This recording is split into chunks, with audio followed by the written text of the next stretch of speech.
আসসালামু আলাইকুম। বর্তমান সময়ে প্রস্রাবের ইনফেকশন অথবা ইউরিন ইনফেকশন খুবই পরিচিত একটি রোগ। নারী বা পুরুষ উভয়ে এই রোগে আক্রান্ত হতে পারে। সঠিক সময়ে সঠিক চিকিৎসা নিলেও কিছু নিয়মকানুন মেনে চললে খুব সহজে এই রোগ থেকে নিরাময় পাওয়া সম্ভব। ঠিক এ কারণেই প্রথমেই আমাদেরকে জানতে হবে ইউরিন ইনফেকশন অথবা প্রস্রাবের ইনফেকশন আসলে কি। আমরা জানি আমাদের শরীর থেকে বর্জ্য এবং অতিরিক্ত পানি প্রস্রাব হিসেবে বের হয়ে আসে। প্রস্রাব বেরিয়ে যাওয়ার সঙ্গে সম্পর্কিত এই অঙ্গগুলো নিয়ে আমাদের মূত্রতন্ত্র গঠিত। আর এই মূত্রতন্ত্রের কোনো অংশে জীবাণু সংক্রমণ ঘটলে তাকে ইউরিন ইনফেকশন অথবা প্রস্রাবের ইনফেকশন বলে।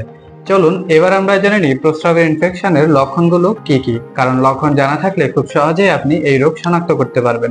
ইউরিন ইনফেকশনের লক্ষণ: প্রস্রাবের সময় ব্যথা বা জ্বালাপোড়া হওয়া, স্বাভাবিকের চেয়ে ঘন ঘন প্রস্রাব হওয়া, রাতে বারবার প্রস্রাবের বেগ হওয়া, অস্বাভাবিক গন্ধযুক্ত বা ঘোলাটে প্রস্রাব হওয়া, হঠাৎ প্রস্রাবের বেগ হওয়া বা বেগ ধরে রাখতে কষ্ট হওয়া, তলপেটে ব্যথা হওয়া, প্রস্রাবের সঙ্গে রক্ত যাওয়া, কোমরের পেছনে পাঁজরের নিচের অংশে ব্যথা হওয়া, জ্বর আসা কিংবা গরম লাগা বা শরীরে কাঁপুনি লাগা, শরীরে তাপমাত্রা স্বাভাবিকের চেয়ে কমে যাওয়া এবং ক্লান্তি ও বমি বমি লাগা।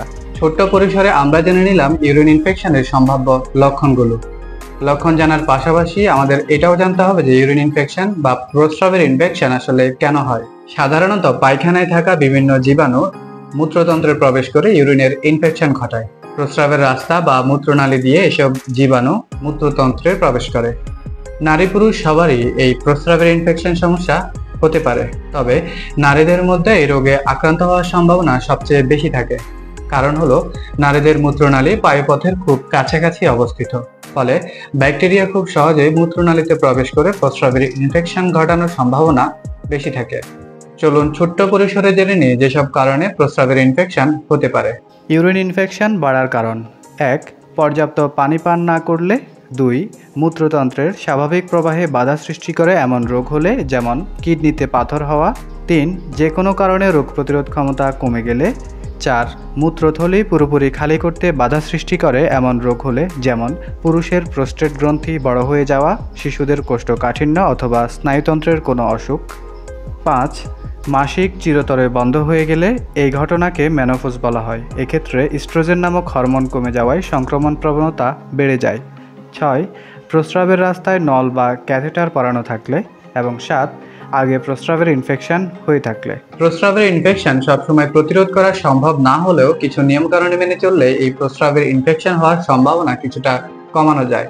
অতএব প্রস্রাবের ইনফেকশনের প্রবণতা কমিয়ে আনার জন্য যে কাজগুলো অবশ্যই করতে হবে সেগুলো হলো: ইউরিন ইনফেকশন প্রতিরোধে করণীয়: ১.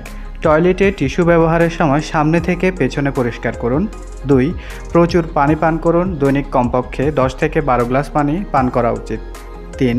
বাথটাব বা পুকুরে গোসল করার পরিবর্তে শাওয়ার কিংবা বালতির সাহায্যে গোসল করুন। ৪.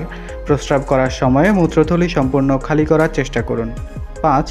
১ থেকে ৩ বছর বয়সী বাচ্চার ডাইপার বা কাপড়ের ন্যাপকিন নিয়মিত পরিবর্তন করুন। পাশাপাশি প্রস্রাবের ইনফেকশন কমানোর জন্য কিছু কাজ বাদ দিতে হবে। সেই কাজগুলো হলো: ইউরিন ইনফেকশন প্রতিরোধে যা করবেন না: ১. প্রস্রাবের বেগ আসলে তা ধরে রাখবেন না। ২. প্রস্রাব করার সময় তাড়াহুড়ো করবেন না। ৩. আটশাট পায়জামা পরবেন না। ৪. চিনিযুক্ত খাবার ও পানীয় খাবেন না, এগুলো জীবাণু বেড়ে উঠতে সাহায্য করে। ছোট্ট পরিসরে আমরা জেনে নিলাম ইউরিন ইনফেকশনের কারণ, লক্ষণ এবং প্রতিরোধ ব্যবস্থা। চলুন এবার জেনে নিই ইউরিন ইনফেকশনের আসলে চিকিৎসা কি। প্রথমত, ইউরিনের ইনফেকশনের লক্ষণগুলো দেখা দিলে বেশি দেরি না করে যত দ্রুত সম্ভব ডাক্তারের পরামর্শ নেওয়া উচিত। ডাক্তার প্রস্রাব পরীক্ষার পাশাপাশি প্রয়োজন সাপেক্ষে উপযুক্ত অ্যান্টিবায়োটিক সেবনের পরামর্শ দিতে পারেন। ঔষধ খাওয়া শুরু করার পর লক্ষণগুলো যদি ক্রমশ কমতে থাকে, এরপরও ডাক্তারের পরামর্শ অনুযায়ী ঔষধ চালিয়ে যেতে হবে। সাধারণত ঔষধ খাওয়ার ২ থেকে ৩ দিনের মধ্যে লক্ষণগুলো ক্রমশ কমতে শুরু করে। যদি ঔষধের পরিপূর্ণ কোর্স সম্পন্ন করার পরও লক্ষণের মধ্যে কোনো উন্নতি দেখা না যায়, তাহলে অতি দ্রুত সম্ভব ডাক্তারের পরামর্শ নেওয়া উচিত। মনে রাখবেন, প্রস্রাবের ইনফেকশন বর্তমানে খুব পরিচিত একটি রোগ। সঠিক সময়ে সঠিক চিকিৎসা নিতে না পারলে এই রোগ থেকে জটিল কোনো অবস্থার সৃষ্টি হতে পারে। অতএব সবারই উচিত প্রস্রাবের ইনফেকশনের সম্ভাব্য লক্ষণ এবং কারণগুলো সম্পর্কে ধারণা রাখা, যাতে লক্ষণ দেখা মাত্র এই রোগ শনাক্ত করা যায় এবং সঠিক সময়ে সঠিক চিকিৎসা গ্রহণ করা সম্ভব হয়। সবাইকে অনেক ধন্যবাদ। সবাই ভালো থাকবেন।